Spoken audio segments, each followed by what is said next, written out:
ओम नमः शिवाय। दोस्तों, शिव साधना केंद्र में आपका हार्दिक स्वागत है।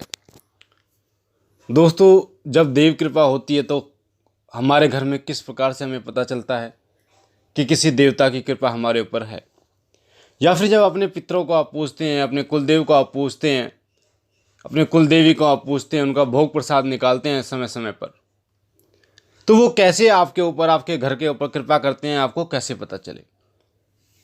तो आज की वीडियो में मैं आपको यही बताऊंगा कि जब आपके ऊपर देव कृपा होती है, जब आपके ऊपर अपने पितरों की कृपा होती है, अपने घर के कुलदेव की कृपा होती है, तो आप किस तरीके से पहचान सकते हो कि हाँ, हमारे घर पे, हमारे ऊपर, हमारे पितृदेव, हमारे कुलदेव और हमारे इष्ट देव की दया कृपा है।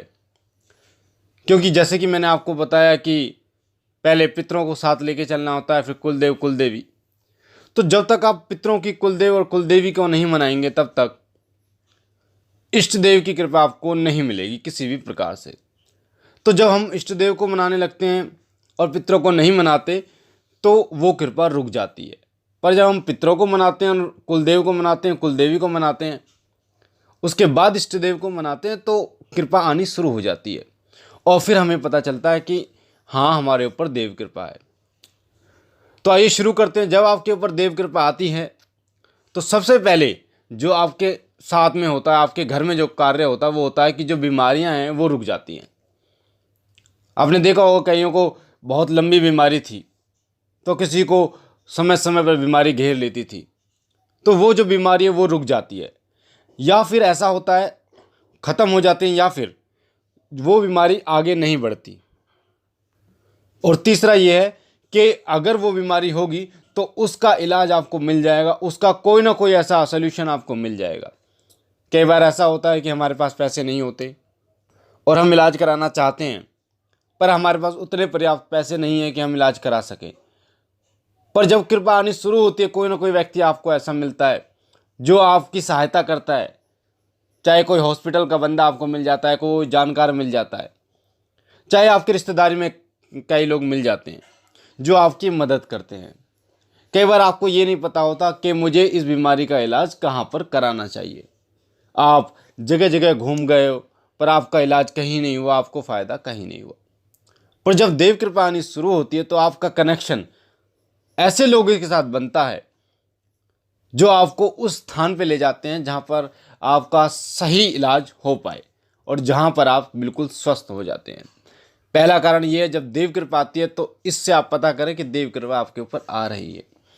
दूसरा कारण, जब देव कृपा आती है तो आपकी जो घोड़ा गाड़ी है आपके पास, पहले आपने देखा होगा वो बंद हो जाती थी, खराब हो जाती थी, पैसा इतना लगता था, छोटी छोटी चीज़ के लिए पैसा लगता था, वो पैसा जो है वो लगना बंद हो जाएगा, वो चीज़ खराब होनी बंद हो जाएगी। अगर बाई चांस मशीनरी कोई दिक्कत आती है तो आपका बिल्कुल 100, जैसे पहले आपका 100 पैसा लगता था, 100 रुपये लगता था आपका, पर जब देव कृपा शुरू होती है तो आपका 1 रुपये लगता है, जिससे 99 रुपये आपके बचते हैं और 99 रुपये बरकत के काम आते हैं। उसी प्रकार कई चीज़ें ऐसी हैं, जैसे नौकरी हो गई। अगर आप कहीं नौकरी ढूंढ रहे हैं और आपको नहीं मिल रही, पर जब देव कृपा आती है तो अपने आप ऐसे संयोग बनते हैं जिसके कारण आप उस स्थान पे आप पहुंच जाते हैं जहां पर आपको नौकरी मिलने की संभावना है। या कई लोग जो गवर्नमेंट जॉब की तैयारी करते हैं और बार बार बार बार 3 4 5 6 इस तरीके से फॉर्म भरते हैं, पर सफलता नहीं मिलती। तो जब देव कृपा आती है तो देव कृपा उसे उस डायरेक्शन में ले जाती है, उस दिशा में ले जाती है जिस दिशा में वो व्यक्ति कामयाब होगा। और यही कार्य होता है हमारे, जो अगर आपका अपना काम है, बिजनेस है, तो उसमें जब देव कृपा शुरू होती है तो आपको ये पता चलना शुरू होता है, आपके दिमाग में अपने आप वो आइडिया आने शुरू होते हैं, वो विचार आने शुरू होते हैं, जिसके कारण आपको ये पता चलता है कि मुझे कहाँ पैसा लगाना चाहिए, किस में पैसा लगाना चाहिए, किसको रखना चाहिए, किसको नहीं रखना चाहिए। आपने देखा होगा कई लोगों के साथ ऐसा होता है कि जब वो किसी व्यक्ति को ढूंढते हैं काम के लिए, और जब कोई व्यक्ति मिल जाता है तो उसका काम एकदम बहुत तेज़ी से भागने लगता है, और वो कहता है कि जब से ये व्यक्ति आया तब से मेरा काम बहुत भागने लगा है, यानी बहुत होने लगा है।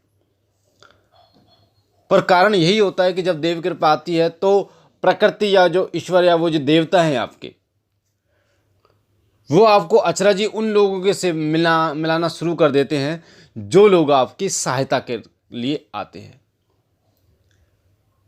आज के समय में जैसे लॉकडाउन चल रहा है, सभी लोग घर पे हैं, सभी को राशन की दिक्कत है, पर कई लोग ऐसे भी हैं जैसे गवर्नमेंट दावा कर रही है कि वो सभी को राशन पहुंचा रही हैं, और कई ऐसी संस्थाएं हैं जिन्हें स्वयंसेवी संस्थाएं कहते हैं, जो जन कल्याण के लिए गरीबों तक खाना पहुंचा रहे हैं, सूखा राशन पहुंचा रहे हैं। पर ऐसे समय में भी बहुत सारे ऐसे लोग हैं जिन लोगों को राशन नहीं मिल पा रहा, जिनको असल ज़रूरत है।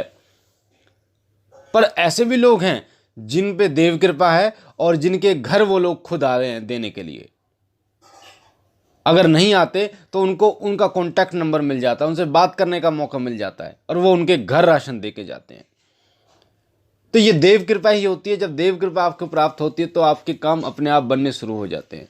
जब देव कृपा आपको प्राप्त होती है तो आपके रास्ते अपने आप खुलने शुरू हो जाते हैं। जब देव कृपा होती है तो आपके दिमाग में अपने आप ऐसे आइडिया शुरू हो जाते हैं आने, ऐसे विचार आने शुरू हो जाते हैं, जिसके कारण आप अपने काम को और गति से कर पाते हैं। देव कृपा का ही कारण है जब आपके घर में सुख शांति बनी रहती है, आपस में विचार मिलते हैं एक दूसरे के। ये देव कृपा का ही कारण है। अगर देव कृपा नहीं होगी तो विचार भी नहीं मिलते। जब देव कृपा आती है तो आपके जो खाना है, लगी आपका 50 किलो आटा लगता था पहले, जब देव कृपा आती है तो आपके अंदर वो अनुभूति प्राप्त होती है जिससे आपको थोड़े से खाने में ही संतोष मिलता है। और जिस घर में देव कृपा नहीं होती वहाँ सालों साल जो है वो खाना जो है वो ख़त्म होता जाता है, पर लोगों का पेट नहीं भरता और उसमें उनका जो पैसा है वो खाने में ही चला जाता है। कई लोगों का देखा होगा आपने कि वो बचाएं तो जब पहले खाने के लिए पूरा पड़े। और कई लोग ऐसे भी हैं जो बहुत कम कमाते हैं और भरपेट खाना खाते हैं और साथ साथ में बचाते भी हैं। तो ये देव कृपा का ही उदाहरण है। मैंने देव कृपा का उदाहरण अपनी आंखों से देखा है और मुझे नहीं पता कि आपने देखा है या नहीं देखा, वही मैं आपको अपना एक्सपीरियंस बता रहा हूँ। और आप अपने चारों तरफ देखिए जो अपने कुलदेव या पितृदेव को मनाता है, या फिर आप अपने घर पे ही आप देख सकते हैं। अगर आप अपने पितरों को, अपने कुलदेव कुलदेवी को मानते हैं, अगर आप अपने इष्ट देव की पूजा करते हैं, विधिवत उनका भोग निकालते हैं, तो आपको अपने घर में ही देखने का मौका मिलेगा कि पहले आपका घर कैसा था, अब आपके घर में क्या क्या चेंजेस आए हैं। पहले आपके दिमाग में क्या विचार थे, अब क्या विचार आए हैं। पहले आपके घर वालों के दिमाग में क्या विचार थे, अब क्या विचार आए हैं। पहले कौन से रास्ते बंद थे, अब वो क्यों खुल रहे हैं। तो ये सब देव कृपा का ही उदाहरण होता है। तो मुझे आशा है ये जानकारी आपको पसंद आई होगी।